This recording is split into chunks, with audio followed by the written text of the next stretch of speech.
Hello all, welcome to Laexcellence IAS Academy. This is Sudheer Kumar, Faculty, Anthropology and Economy at Laexcellence. Today we will discuss the questions appeared in GS Paper 1 Prelims 2025. Let us look at the questions. The question says, with reference to investments, consider the following: bonds, hedge funds, stocks, venture capital. Question is asking about something called as alternative investment funds. Bonds are traditional debt instruments, while stocks are traditional equity instruments. It means if I eliminate bonds and stocks, whatever that is remaining, those are part of alternative investment funds. To give more specific answer, hedge funds are part of category 3 in alternative investment funds, while venture capital falls under category 1 in alternative investment funds. So the answer is only 2. Let us look into the second question. Which of the following are the sources of income for Reserve Bank of India? First option says buying and selling government bonds. It is nothing but open market operations. Through this, RBI earns some income. Buying and selling foreign currency. Through this, RBI earns some income. Look at the third option, pension fund management. Pension fund management is done by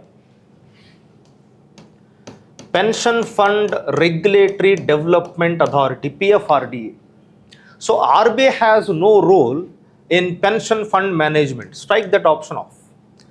Fourth option, lending to private companies. RBI, it always lends to scheduled commercial banks and government. It doesn't lend to private individuals or private companies. So eliminate that option. Printing and distributing currency notes is done by RBI. You call this as seigniorage. So options are 1, 2 and 5. So D is the option. Look at the third question.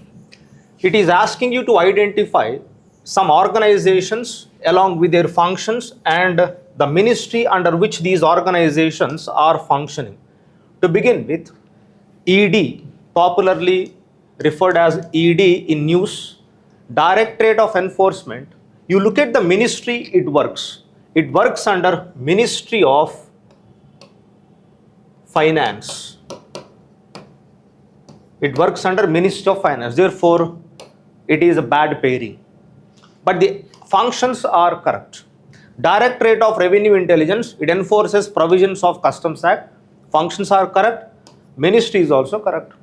Directorate General of Systems and Data Management, it helps IRS officers to analyze the data. So you eliminate 1, answer is only 2. 34th question. Look at the statement. The Reserve Bank of India mandates all the listed companies in India to submit a business responsibility and sustainability report. The report is mandatorily submitted to Securities Exchange Board of India. It is not RBI. So first statement is wrong. In India, second statement, a company submitting a business responsibility and sustainability report makes disclosures in the report that are largely non-financial in nature. The statement is true. In this context, the report deals with environmental aspects, social aspects, and governance aspects. Governance aspects. Therefore, answer is 2 only. Fifth one. In India, income from allied agricultural activities like poultry farming and wool rearing in rural areas is exempted from any tax. Actually, income from poultry farming and wool rearing is not part of agricultural income. When something is not part of agricultural income, it is a taxable. Therefore, statement 1 is wrong. Look at the second statement. In India, rural agricultural land is not considered as a capital asset under the provisions of Income Tax Act 1961. This is the right statement. If the same land, that means urban agricultural land in any municipal limits, that is considered as capital asset. So answer to this question is statement 1 is wrong, statement 1 is not correct, but statement 2 is correct. This is the answer. Now look at the next question. India has joined the Minerals Security Partnership as a member. Recently, India has joined this. The statement is right. Second statement, India is a resource-rich country in all the 30 critical minerals that it has identified. The statement is wrong. India is resource-rich country in some of these 30 critical minerals. Not all the identified 30 critical minerals. Eliminate option 2. The Parliament in 2023 has amended the Mines and Minerals Development and Regulation Act 1957, empowering the central government to exclusively auction mining lease and composite license for certain critical minerals. So first statement is right, third statement is right. Your answer should be 1 and 3 only, because second statement is wrong. Next question. Statement 1 says, as regards returns from an investment in a company generally, bondholders are considered to be relatively at lower risk than stockholders. Yes, between bonds and stocks, these are less risky, less profitable. Stocks are more risky, more profitable. Statement 2 says bondholders are lenders to a company, right? Whereas stockholders are its owners, right statement?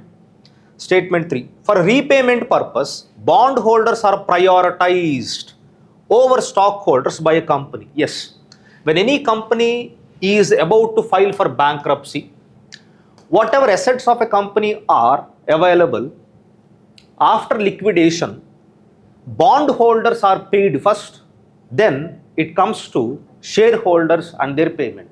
Therefore, all the 3 statements are correct, and look at the options. Both statement 2 and statement 3 are correct. Yes, both the statement 2 and statement 3 are correct. And both of them explain statement 1. Yes, the answer is right.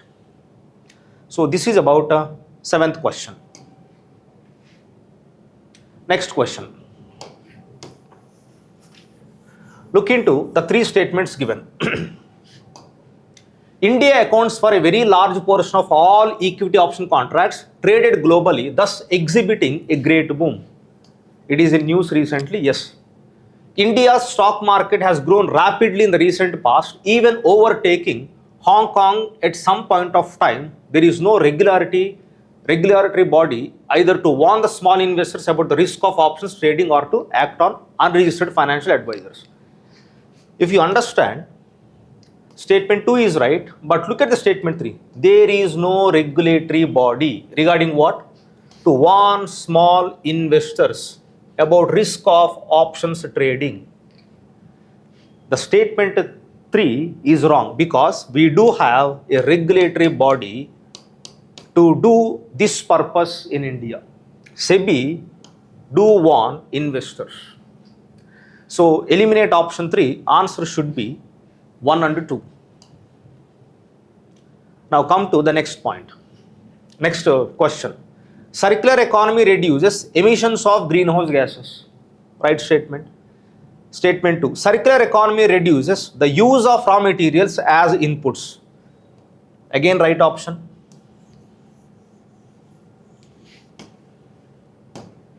This is also right. Third statement. Circular economy reduces wastage in the production process. This is also true. Now the statements we should understand. Statement A says, option A says, both statement 2 and statement 3 are correct, and both of them explain statement 1. That is the right answer. Look at the 40th question. This is about capital receipts. Statement 1 says, capital receipts create a liability or a cause of reduction in the assets of the government. For example, in a PSU, government owns 100% stake. After disinvestment, it has come to 90%. But what happens to the sales of proceed of this 10% of shares in this PSU? That is considered as capital receipt. Right? So statement 1 is correct. Borrowings and disinvestment are capital receipts. Yes, they are. Just now I explained. Look at the third statement. Interest received on loans creates a liability of the government. The moment interest is received, look at this. Government has given a loan. On this loan, government is receiving what? Interest. This interest is not the liability of the government, rather it is the asset of the government. Therefore, statement 3 is wrong. So what should be your answer? 1 and 2 only. This is the answer. Come to the next point, next question.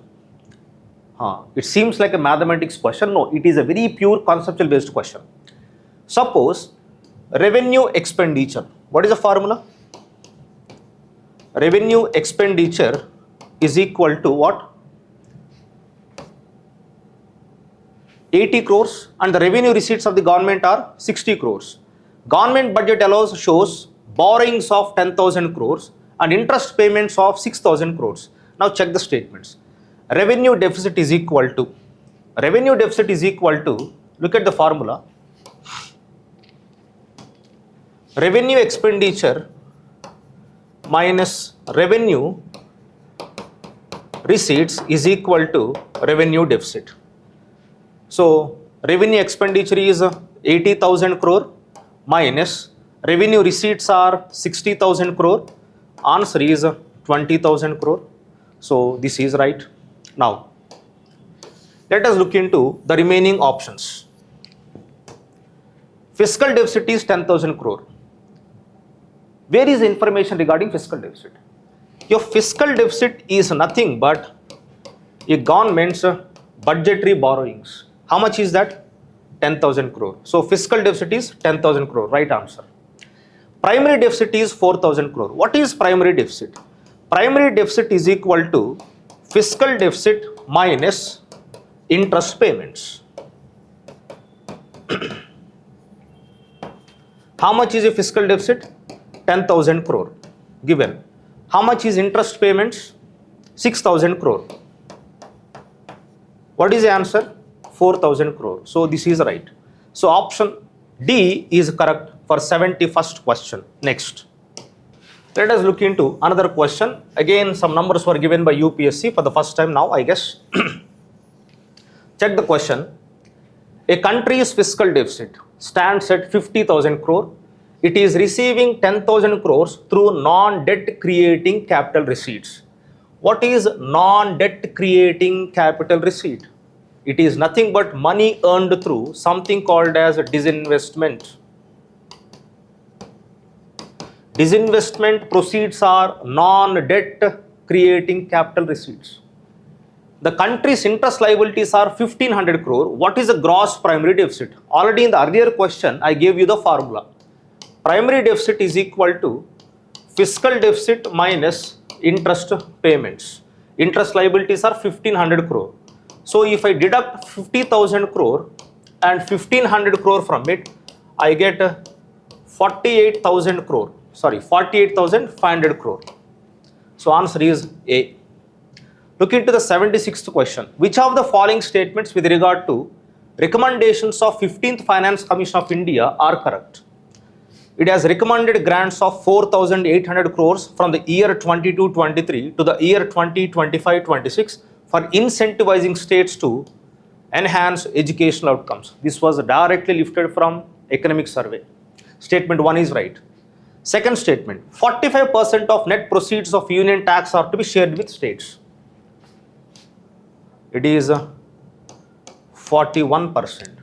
For UTs, additional 1%, that is 42. So this is a wrong figure. Statement 2 is wrong. 45,000 crores are to be kept as performance-based incentive for all states for carrying out agricultural reforms. Right?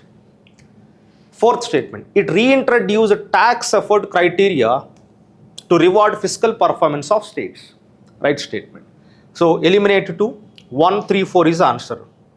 134, C is the answer.